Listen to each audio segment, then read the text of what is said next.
Mesdames et messieurs, bonjour, bonsoir, tout dépend de l'heure à laquelle vous écoutez cette vidéo chez vous. Je m'appelle Michel Biemton, journaliste web camerounais. Bienvenue à la chronique de MBT. Mesdames et messieurs. La promotion 2021, le nom de celui-là qui aujourd'hui, de par son caractère, de par sa tenue, de par son comportement, accroche beaucoup de Camerounais, à savoir Franck-Emmanuel Biya.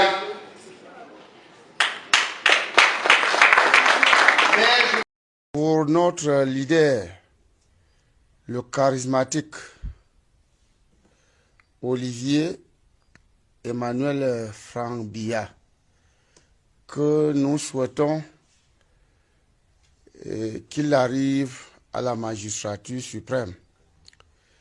Et de deux, nous prions aussi pour notre très chère maman,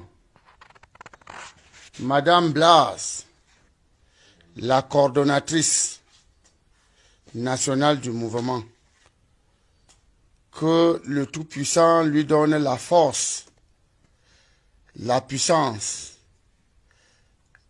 d'arriver, de parachever cette mission, car tout le peuple camerounais, la jeunesse tout entière, satisfait, content du mouvement, prie le Dieu Tout-Puissant d'accepter à ce que notre leader en 2025 devienne le tout premier président de la jeunesse, le tout premier président jeune du Cameroun. Nous avons cette conviction parce que à Fumba. Alors, mesdames et messieurs, chers compatriotes, chers Camerounais, après avoir regardé les images que j'ai produites tout à l'heure, c'est-à-dire qu'il y a des signes qui ne trompent pas. Monsieur Franck-Emmanuel Biya sera le futur président de la République du Cameroun. Je préfère commencer cette chronique par cette mauvaise nouvelle. Monsieur Franck-Emmanuel Biya sera le prochain président de la République du Cameroun. Que les Camerounais du nord au sud et de l'est à l'ouest se préparent psychologiquement à cet état de fait. Je vais m'expliquer.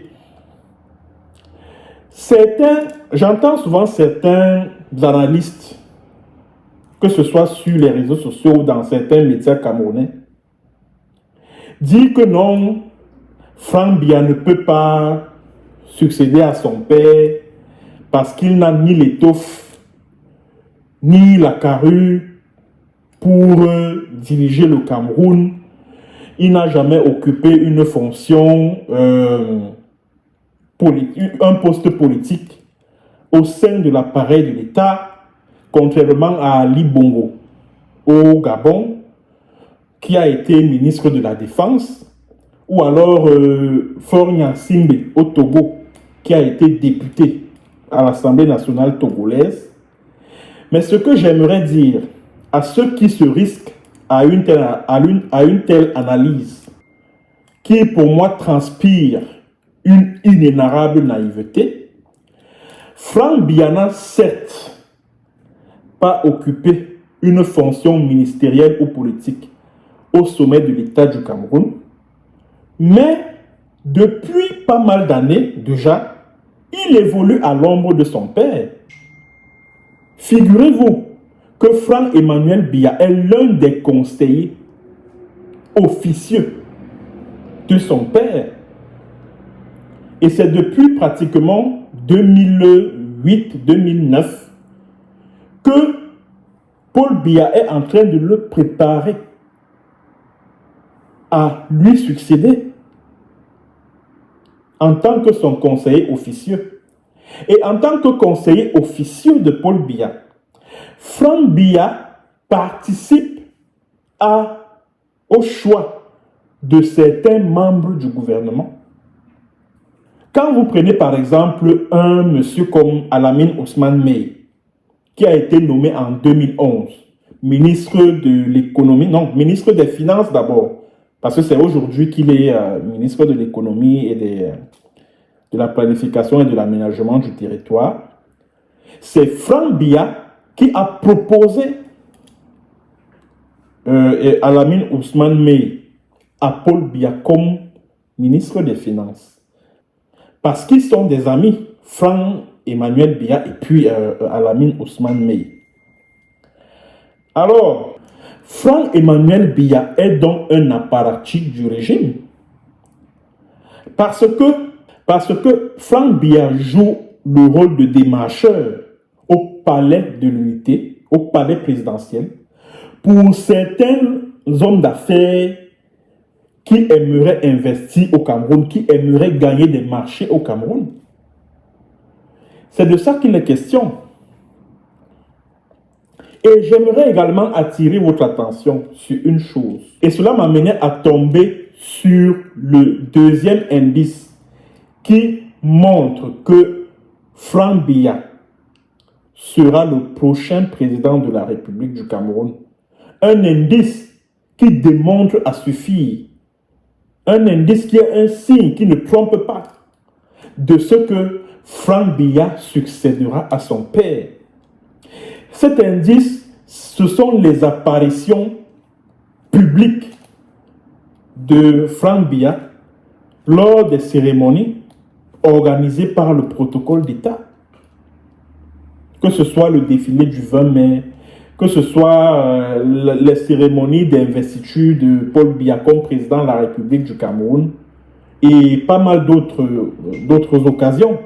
Je tiens à vous rappeler que c'est depuis 2011, depuis la campagne présidentielle de 2011, que Franck Emmanuel Biya est apparu en public aux côtés de son père qui était en train de battre campagne.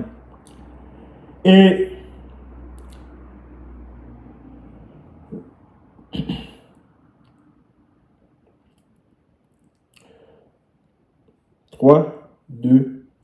Et Franck Biya s'est fait davantage remarquer lors de la cérémonie de la pose de la première pierre de la construction du port en eau profonde de Kribi.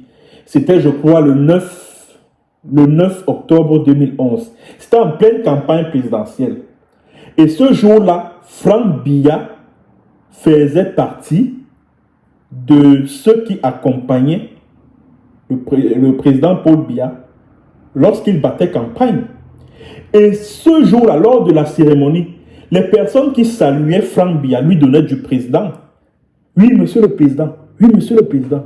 Oui, bonjour, monsieur le président. Oui, à vos ordres, monsieur le président. On lui donnait déjà du président. Beaucoup de gens ont négligé cela, n'ont pas pris cela au sérieux. Et pourtant, des esprits assez vigilants et avertis auraient dû y voir un signe qui ne trompe pas. Parce que quand les gens passent, on dit ah non, non, il n'a jamais occupé une fonction au sein de l'appareil de l'État. Voilà justement ce qui aurait dû mettre la puce aux oreilles des Camerounais. Lors de la campagne présidentielle de 2011, Franck Biya était dans la caravane qui battait campagne pour son père en 2011. Il faut que les Camerounais le sachent. Donc, il était depuis 2011, bon, du moins de façon tout à fait évidente, depuis 2011, Franck Biya était déjà préparé à succéder à son père, Paul Biya. Autre apparition publique de Franck Biya, c'était il y a 2 ans, en 2020, lors des obsèques de son ami Ghislain Ngowo à Bangwa. Regardez ces images, mesdames et messieurs. Regardez ces images ici. Regardez. Regardez. Regardez comment Franck Biya est reçu comme un chef d'État. Vous savez, hein, cher Camerounais, la politique c'est le symbole. Hein. La politique c'est le symbole. C'est pas seulement les faits réels. Là. La politique c'est aussi le symbole. C'est aussi, on va dire, l'expression. C'est aussi les gestes qui parlent. Regardez comment il est reçu comme un chef d'État.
Et Franck Biya est également apparu lors des obsèques, non, lors de l'intronisation du fils du sultan des Bamoun, Ibrahim Bombon Joya.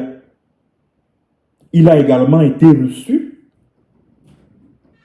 comme un chef d'État ce jour-là.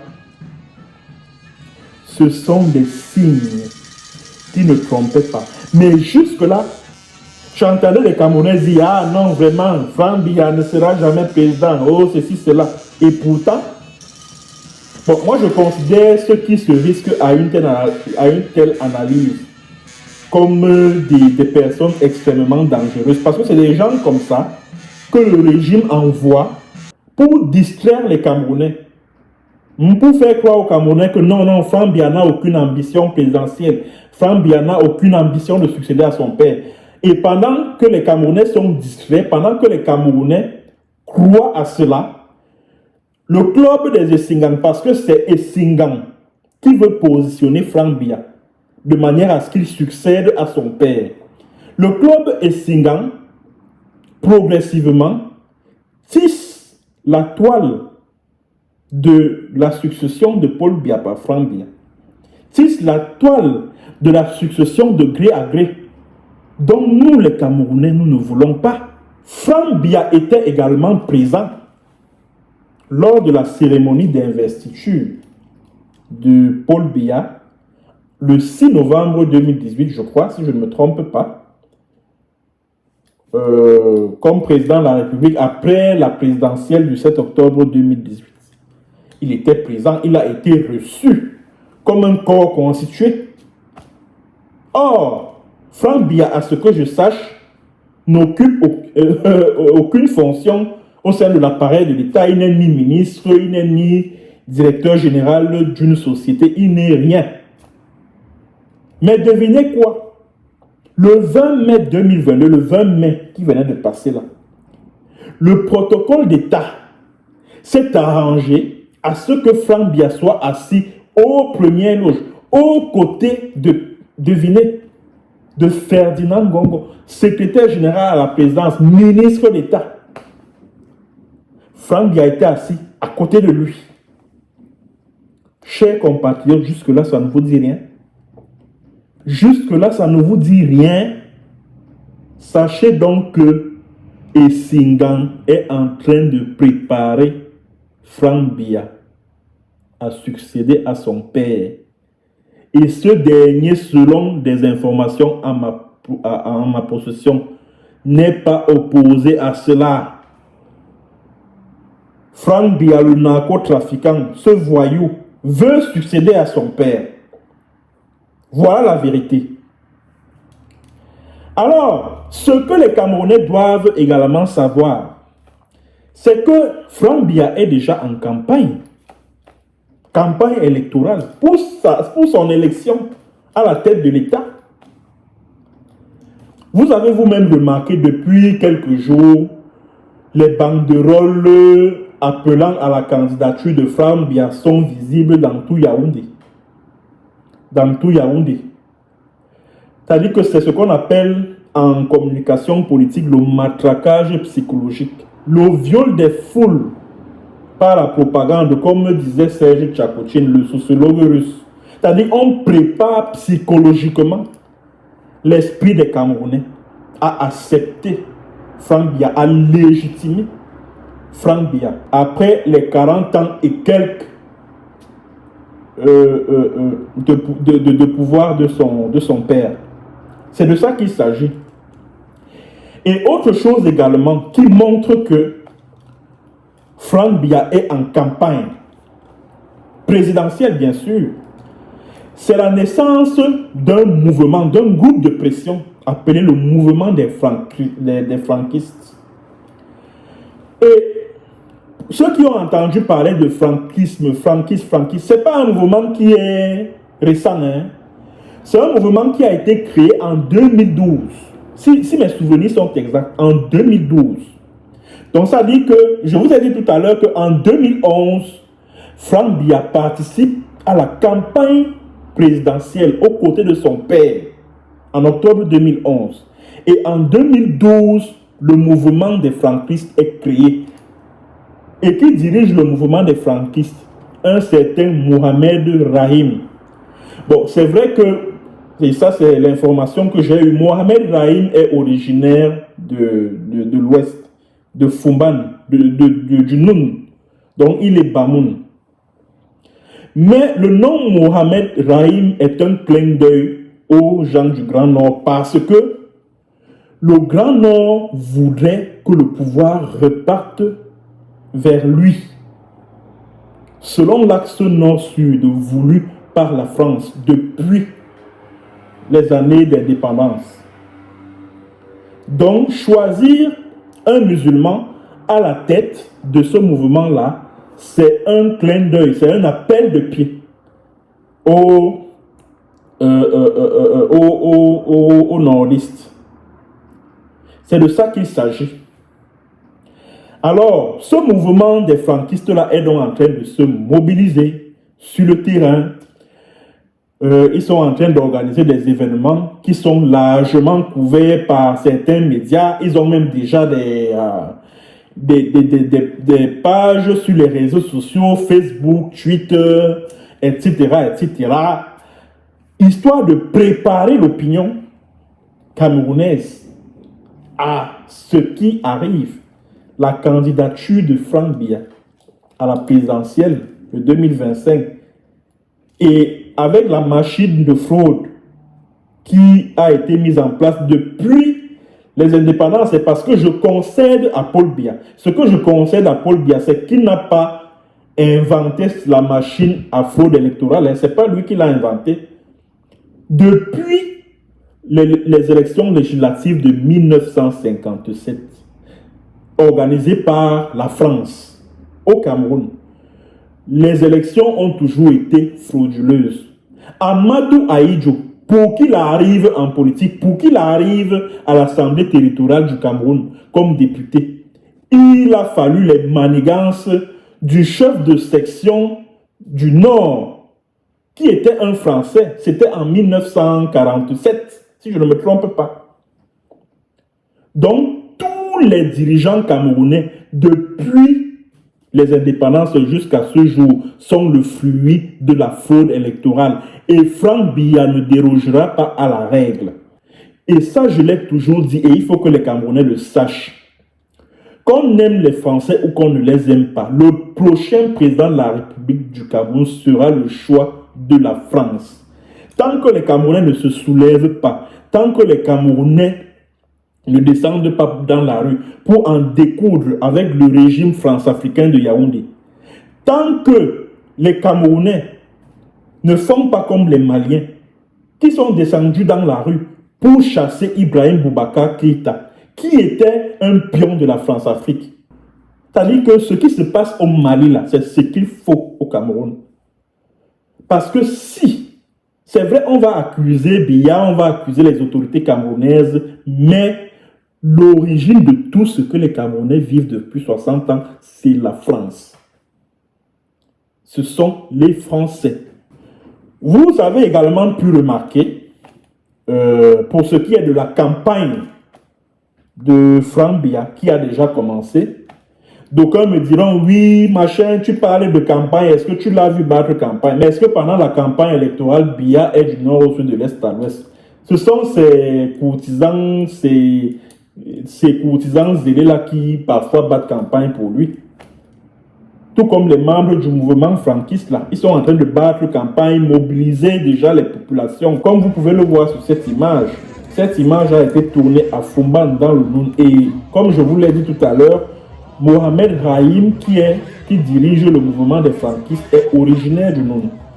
Regardez vous-même les images, là. Regardez ça. Regardez. Regardez vous-même. Regardez. Mais Franck Biya est déjà en campagne. Il est déjà en campagne. Et la presse également, la presse camerounaise s'en mêle. Comme vous avez également pu remarquer la une de certains journaux. Oh, Franck Biya, plébiscité à 70%. Oh, Franck Biya, le choix du peuple. Quand vous regardez, je dis que tout ça n'est pas ex nihilo. C'est le pouvoir, le sommet de l'État qui commandite cela. C'est parce que tout cela est voulu par le sommet de l'État. Si la marche en faveur de Franck Biya a pu avoir lieu à Fumban, c'est parce que les autorités administratives de là-bas ont autorisé ça. C'est parce que les autorités administratives ont laissé faire. Si Franck Biya n'était pas d'accord avec ça, il aurait donné les ordres au sous-préfet ou au préfet de là-bas d'interdire cette manifestation. Or, s'il ne le fait pas, cela signifie qu'il est d'accord pour succéder à son père. C'est de ça qu'il s'agit. Et il y a également autre chose de plus important. Vous savez très bien que le 26 juillet prochain, le président français Emmanuel Macron sera au Cameroun, à Yaoundé. L'une des raisons pour lesquelles Franck Biya arrive au Cameroun, c'est pour régler le problème de la succession. Et j'entends par régler le problème de la succession ici, adouber, c'est-à-dire que valider le choix de Franck Biya comme successeur de son père Paul Biya. C'est de ça qu'il s'agit. C'est de ça qu'il s'agit. Emmanuel Macron vient confirmer le choix de Franck Biya comme successeur de son père. Puisque, comme je vous l'ai dit, le prochain président du Cameroun sera le choix de la France. Tant que les Camerounais tant qu'il n'y a pas une révolution copernicienne des Camerounais au Cameroun, les prochains présidents après Biya seront les choix de la France. C'est de ça qu'il s'agit. On peut aimer la France, on peut ne pas l'aimer. C'est là, ce sont nos réalités. Ce sont les réalités de notre pays. La France continue à garder la même mise sur notre pays, sur le Cameroun. Tout changement à la tête de l'État, à la tête de ce pays, affecte ses intérêts, menace ses intérêts, a un impact sur ses intérêts, les intérêts de la France au Cameroun. C'est de ça qu'il s'agit. Et c'est pour cela que vous voyez, et vous avez également pu remarquer, que Radio France Internationale, qui est, on va dire, le porte-voix du Quai d'Orsay, du ministère de Quai d'Orsay, ici c'est le ministère des Affaires étrangères de France. Tout le monde sait que RFI, c'est, on va dire, le porte-voix de la France-Afrique. Tout le monde le sait. Alors quand RFI en arrive déjà à présenter des mouvements, à vulgariser des mouvements tels que le mouvement des franquistes, tels que le mouvement des fébistes. Faible ici, c'est Franck Emmanuel Biya. Mouvement des franquistes, mouvement des fébistes, c'est pour préparer l'opinion internationale à accepter à accepter Franck Biya comme successeur de son père. C'est de ça qu'il s'agit. Et ce sont des signes qui ne trompent pas. Et il y a également un autre journal appelé Africa Intelligence. Africa Intelligence, c'est un journal en ligne français qui a la particularité d'être très introduit dans les arcanes de la France-Afrique. Africa Intelligence a publié il y a quelques jours une information relative au rapprochement entre Franck Biya et Ferdinand Ngongo. Et vous savez très bien que Ferdinand Ngongo représentait un obstacle majeur sur la voie de Franck Biya vers la succession de son paternel. Ah oui. Et ce rapprochement a été voulu par la France parce que si c'est un média français qui rapporte cela, ça veut dire ce que ça veut dire. Et Ngongo Ferdinand n'avait pas le choix. Sinon, il risquait même d'être assassiné par les services de contre-espionnage français. Je l'avais dit ici, que les services secrets français sont à cette trousse. S'il s'amuse, il va être neutralisé. Il faut qu'il fasse attention. Comme l'homme à la punk là, il se voyait déjà président, il se prenait déjà pour le futur chef d'État. Aujourd'hui, il a été forcé de se rapprocher de Franck Biya. Et voilà pourquoi, lors de la cérémonie, et je l'ai dit tout à l'heure, lors du défilé du 20 mai au boulevard éponyme à Yaoundé, ils étaient assis côte à côte. Parce que dans cette bataille de succession au sein du club des Essingans, il y avait d'un côté le clan des Boulou incarné par Franck Biya et d'un côté les Nanga incarné par Ngongo Ferdinand. Et au regard de cette publication de Africa Intelligence, il y a comme un consensus qui s'est dégagé entre les deux clans. Et désormais, c'est Franck Biya qui sera l'égérie du club Essingan dans le cadre de la succession de Paul Biya. Et voilà pourquoi Amourou Belinga, Jean-Pierre Amourou Belinga, ne sera plus inquiété parce que de toutes les façons, Ngongo Ferdinand qui cherchait à obtenir sa tête est désormais du côté de Franck Biya. Et tant que Franck Biya est celui qui protège encore Amourou Belinga, en ce moment le patron du groupe L'Anecdote, celui qui protège encore Jean-Pierre Amourou Belinga jusqu'à présent, c'est Franck Biya. Hein? C'est Franck Biya qui le protège. Vous savez pourquoi? Lorsque l'Alliance pour la défense du bien public a publié en 2012 que Franck Biya a spéculé sur des OTZ, des opérations de trésor à coupon zéro. Et il s'en est tiré avec que des centaines de milliards. Jean-Pierre Amourou Belinga est l'un des premiers patrons de médias qui a publié une tribune libre pour défendre Franck Biya. Alors ce dernier ne pouvait pas l'oublier. Ce dernier ne pouvait pas l'oublier et ne pouvait pas le laisser tomber. Voilà pourquoi il sera encore très difficile pour Jean, parce que c'est lui qui blanchit, c'est Jean-Pierre Amourou Belinga qui blanchit l'argent de tous les membres du club des Essingans, du clan des Boulou et tout ça, là, y compris Franck Biya lui-même. Ah oui, y compris Franck Biya lui-même. Y compris Franck Biya lui-même. C'est de ça qu'il s'agit. Et pendant que tout ceci se passe, pendant que le club Essingan se mobilise pour préparer Franck Biya à succéder à son père, que font les Camerounais? Ils sont dans les bars, ils boivent. Ils sont concentrés sur les matchs de football. Ou ils sont sur les réseaux sociaux pour observer les petites gamines, là, les soi-disant influenceuses du web, là, des réseaux sociaux. Là. Quand ils sont là pour contempler leur richesse dont on ignore la provenance. Ils sont là pour s'extasier. La petite Cynthia Mfiangang, elle vient là, elle tourne son bocho là. C'est las. Bon, je vais dire les las. Bon, les Camerounais comprennent ce que ça signifie. Parce que si je donne la signification en français, YouTube va supprimer la vidéo. Quand Cynthia Mfiangang vient là-haut, elle tourne les las là. Tu vois, les Camerounais sont concentrés.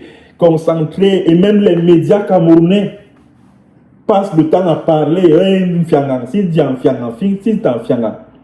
Et pendant que les Camerounais sont distraits dans des histoires de las, dans l'alcool, dans le foot, le régime de Biya et Singang en profite pour positionner son champion, Frank Biya. Et Singang en profite. Que fait l'opposition? Je ne veux pas parler de Cabral Libi ou alors de Joshua aussi, parce que pour moi, c'est des vendus au club et Singang. Celui qui m'inquiète le plus, c'est Maurice Kamto. Ils sont partis, le MSC. Tout récemment, sur les réseaux sociaux, j'ai vu une publication appelant les militants du MSC à s'inscrire sur les listes électorales. Je dis, mais attends. Et s'inscrire sur les listes électorales, c'est pour faire quoi? C'est pour légitimer la mascarade électorale à venir. Vous pensez qu'avec tout ça, Maurice Kamto a quelle chance pour gagner face à Frank Biya? Il aura quelle chance? La machine de fraude est déjà mise en place pour permettre à Frank Biya de gagner la présidentielle. C'est de ça qu'il s'agit. Alors, prétendre qu'on va encore aller se porter candidat à l'élection présidentielle et venir par la suite, quand les résultats seront proclamés, crier à la fraude électorale, dire comment on a volé sa victoire, envoyer les gens dans la rue pour qu'on les arrête encore, on les jette en prison. Non, franchement, c'est un éternel recommencement. C'est un éternel recommencement. Et je vais prier gentiment mes amis du MSC, la Maurice Kamto, pardon, laissez les Essingans avec leurs affaires là, qui gèrent ça, avec les Cabral Libi, les Joshua aussi, les opposants de Pakoti là, laissez-les avec leurs choses, laissez-les. Ne donnez pas votre caution morale à tout, à ce cirque là. Non, laissez-les avec ça, laissez-les avec le pays. Vous appelez les gens à s'inscrire sur les listes électorales, c'est pour faire quoi?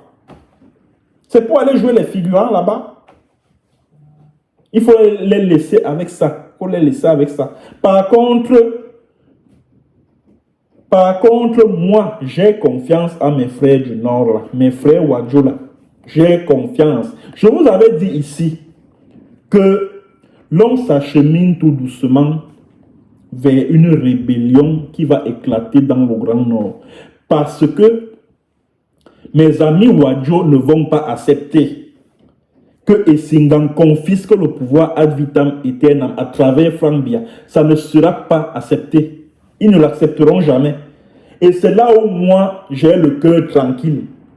Parce que je sais que le moment venu, ils vont commencer à se manifester. Le mouvement pour la libération du Cameroun, le mouvement rebelle, là, ils sont déjà positionnés quelque part. Ils attendent seulement le moment venu. Ça, il faut que je vous donne l'information. Je vous le redonne. Je vous la redonne, pardon, de toutes les façons, puisque j'en avais déjà parlé ici. Je vous redonne cette information. Mes amis du Grand Nord disent que jamais, nous, on ne peut pas accepter qu'un groupuscule, c'est-à-dire qu'un clan tribalo-villageois confisque le pouvoir pour 50 ans. Jamais ils ne peuvent pas l'accepter. Et ils ne l'accepteront jamais. Alors, au regard donc de ce qui précède, quels sont les scénarios de la succession? Selon la Constitution du 18 janvier 1996, en cas d'empêchement du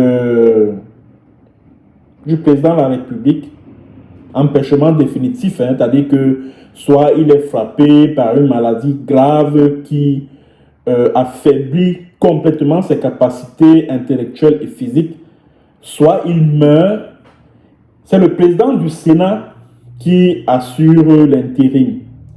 Et au cas où le président du Sénat est lui aussi empêché définitivement, c'est son substitut, son adjoint, donc le vice-président, qui assure l'intérim.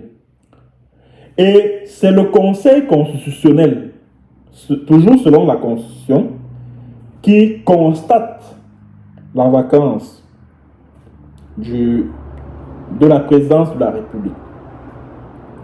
Or, dans la réalité, il se trouve que le président du Sénat, Niad Ndifenji, c'est-à-dire qu'il est physiquement affaibli par le poids de l'âge, donc il est écrasé par le poids de l'âge. Son vice-président, est peut-être, il s'appelle Aboubakari Abdoulaye. Il est je crois, le lamido de Rey Bouba. Je tiens à lui dire, parce que c'est lui, en fait, en réalité, qui va gérer la transition. Donc, il va assurer l'intérim au cas où Paul Biya n'est plus à même de diriger le Cameroun pour des raisons de santé ou au cas où il meurt au pouvoir. C'est Aboubakari Abdoulaye qui va assurer l'intérim à la tête de l'État. Et il est du Nord, ce que les Essingans ne vont pas accepter. Voilà pourquoi je lance cet appel à Aboubakari Abdoulaye de faire très attention. Parce que s'il n'y prend garde, les services secrets camerounais risquent de le neutraliser. Ah oui, les services secrets de camerounais risquent de le neutraliser de manière à ce qu'un vide institutionnel s'installe. Je ne sais pas si vous me comprenez. Si Paul Biya, je reprends, si Paul Biya meurt au pouvoir, ce que je ne lui souhaite pas, ou alors s'il est frappé d'une incapacité assez sérieuse d'assumer ses fonctions présidentielles, c'est, selon la Constitution, Niad Ndifenji qui assure l'intérim à la tête de l'État. Or, vous-même, vous pouvez constater que Niad Ndifenji, sur le plan physique, il n'est plus, il ne jouit plus de la pleine, il ne jouit plus de toutes ses capacités physiques, de toutes les capacités physiques d'exercer le pouvoir de quelque manière que ce soit. Alors, en cas d'empêchement de ce dernier, c'est le vice-président du Sénat, qu'est Aboubakari Abdoulaye. C'est lui qui va donc assurer l'intérim. C'est lui qui va assurer l'intérim. Et il est du Nord. Or, qu'est-ce qui risque de se passer? Ce qui risque de se passer, c'est que les services secrets du Cameroun vont tout faire pour le neutraliser. Qui sont ceux qui contrôlent les services de renseignement, les services secrets au Cameroun? Ce sont les Essingans. Alors, les Essingans ne vont jamais accepter qu'un homme du Nord assure l'intérim en cas de vacances d'un président de la République. Jamais, ils ne vont jamais l'accepter. Voilà pourquoi ils vont monter une opération grâce à leurs services secrets pour soit éloigner Aboubakari Abdoulaye du Cameroun. Bref, du moins, ils vont créer une situation. Soit ils vont chercher à l'handicaper ou à le tuer. Donc, que Aboubakari Abdoulaye sache qu'il est en danger. Surtout que, d'après la Constitution, c'est vrai que le président de la République, par intérim, n'a pas le droit de former le gouvernement. Mais il y a une nuance. C'est-à-dire que l'article, je crois, 6, alinéa 4, a prévu un bémol qui voudrait que, en cas d'organisation de l'élection présidentielle, le président de la République par intérim peut modifier le gouvernement. Donc, ça veut dire que le président de la République par intérim, qui pourrait être soit le président du Sénat, soit son vice-président, peut modifier la composition du gouvernement. C'est ce que les Essingans ne veulent donc pas. C'est ce que les Essingans ne veulent donc pas. Alors, qu'est-ce qu'ils vont faire? Ils vont neutraliser le président et le vice, créer un vide institutionnel, de manière à ce que l'armée nationale, l'armée camerounaise, s'engouffre dedans et crée un pouvoir de transition. Oui, chers compatriotes, le pouvoir de transition, en cas de vacance de pouvoir, ne sera pas assuré par le Sénat. Il sera assuré par l'armée. Voilà le scénario qui est prévu. La preuve, l'année dernière, Franck Biya avait reçu à sa résidence, du moins à l'une de ses résidences à Yaoundé, des officiers supérieurs et généraux de l'armée camerounaise venus lui faire allégeance. Ah oui, ces officiers supérieurs et généraux sont venus dire à Franck Biya, nous sommes derrière toi. Alors, ça veut dire que ces officiers généraux et supérieurs seront prêts à imposer Franck Biya à la tête de l'État, y compris par la force. Donc, c'est pour vous dire que la transition là, c'est-à-dire que s'il arrive que Paul Biya meurt ou alors s'il est frappé d'une incapacité qui l'handicape sérieusement, c'est l'armée qui va gérer la transition. Et cette transition aura pour but, cette transition va aboutir, bien évidemment, à la rédaction d'une nouvelle constitution et à l'organisation d'élections présidentielles à l'issue desquelles Franck Biya sera proclamé vainqueur, à l'issue desquelles Franck Biya sera proclamé président de la République du Cameroun. Il y a également un autre scénario qui est prévu. C'est que si Paul Biya n'est plus à même de diriger le pays, genre on ne le voit plus apparaître publiquement, il ne fait plus des discours, que ce soit le 10 février, que ce soit le 31 décembre. Bref, il n'est plus physiquement, il ne répond plus.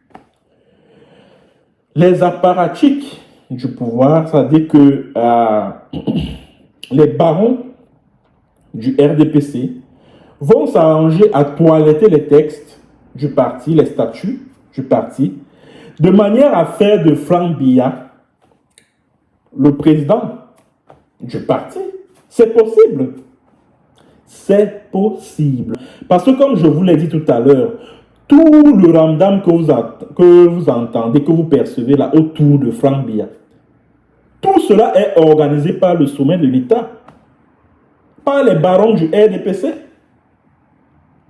Alors, qu'est-ce qui les empêcherait de toiletter les textes à la mesure de Franck Biya, de manière à faire de lui le président du parti, qui sera le porte-flambeau du RDPC lors de la présidentielle de 2025? Qu'est-ce qui les empêche de le faire? Qu'est-ce qui les empêche de toiletter leur propre texte? Rien du tout. Rien. Voilà un autre scénario qui est prévu. Alors, c'est l'occasion pour moi de dire à mes compatriotes, aux Camerounais, ne laissez pas ceci passer. Ce qui est en train de se tramer sur votre dos là. va affecter négativement, va vous affecter négativement, va affecter négativement votre avenir, l'avenir de vos enfants, l'avenir de vos petits-enfants. Parce que si le père a été feignant, médiocre, paresseux, ce n'est pas le fils qui le sera. Encore que cet individu qu'on appelle Franck Biya, on n'a aucune idée de son background. Sur le plan professionnel, on ne sait pas vraiment où est-ce qu'il a laissé ses marques. De manière à ce qu'on puisse dire que non, quand il a géré telle structure, il a produit des résultats positifs. Quelqu'un qui passe son temps à détruire les forêts camerounaises. Ces sociétés passent le temps à détruire les forêts camerounaises sans un investissement sérieux à ces endroits où ils détruisent ces forêts. Franck Biya a déjà construit un centre de santé, un hôpital. Est-ce que vous avez déjà vu Franck Biya construire ne serait-ce qu'une école au sud de dans son village au sud de là-bas en Vomeka ou à Meyome Sala où je ne sais trop pour. Ou alors faire des œuvres de charité là. Est-ce que vous avez déjà vu Franck Biya le faire? Non. Alors s'il garde de telles distances vis-à-vis du peuple camerounais, s'il n'a jamais manifesté la moindre sollicitude vis-à-vis du peuple camerounais qui souffre, vis-à-vis y compris des populations du sud dont son père est originaire, c'est quand il sera président qui va se soucier de vous. C'est quand il sera président qui va se soucier de vous. Les Français veulent le porter à la tête de l'État pour continuer à sauvegarder leurs intérêts. Franck Biya ne vient pas s'occuper des Camerounais. Franck Biya vient là pour continuer à préserver les intérêts des Français, à continuer à préserver les privilèges mal acquis des membres du club Esigan qui, en 40 ans, n'ont fait que voler le pays, n'ont fait que piller le pays, n'ont fait que accumuler des richesses mal acquises. C'est de ça qu'il s'agit. C'est de ça qu'il s'agit. Avec Franck Biya, la même politique kleptomane, villageoise, catastrophique, chaotique, va perdurer. C'est-à-dire que cette mauvaise politique, cette politique pourrie que son père a instaurée, la politique de terreur et tout ça là, ça va perdurer avec Franck Biya. Et je crains même que ce soit pire que sous son père. C'est de ça qu'il s'agit. Donc, chers Camerounais, ne laissez pas passer cela. Soyez prêts à vous opposer à cette transmission du pouvoir de gré à gré, y compris par la rue. C'est de ça qu'il s'agit. Parce que si vous laissez ça passer, soyez prêts à subir les affres du biaïsme pour 50 ans encore. Au bas mot, 50 ans encore. Soyez prêts à subir les délestages électriques et les routes qui sont mal faites et des pratiques bestiales et sectaires pour obtenir un job ou alors un poste de responsabilité. L'immoralité, bref, toute cette saleté-là que le régime des Biya a instauré là et passe le temps à promouvoir, vous allez continuer à connaître ça. Cette politique chaotique-là, catastrophique et villageoise, vous allez continuer à subir ça pour 50 ans encore. Si vous restez inactif, si vous restez passif. C'est de ça qu'il s'agit. Merci mesdames et messieurs d'avoir suivi cette chronique de MBT. À bientôt pour une autre séance et sur un autre thème. N'oubliez pas d'acheter les badges Super Tank. Il vous suffit simplement de cliquer sur le symbole du dollar qui se trouve au bas de cette vidéo. Cliquez sur ce symbole et ainsi apportez votre contribution au fonctionnement de cette chaîne de l'engagement sociopolitique, mesdames et messieurs. Merci et à très bientôt pour une autre séance et sur un autre thème. Il se prépare quelque chose dont soyez vigilants. N'acceptez pas cette forfaitaire. Ne l'acceptez pas. S'il faut que vous sortiez, sortez et dites non. Sortez et dites non. On ne va pas remplacer la gangrène par une autre gangrène. Non! Et si ça se fait, ce sera mon dernier mot. Moi, je ne dirai plus rien. Si vous l'acceptez, moi je dis, je mets au garde à vous et je vous salue et je vous dis adios. Until next time again.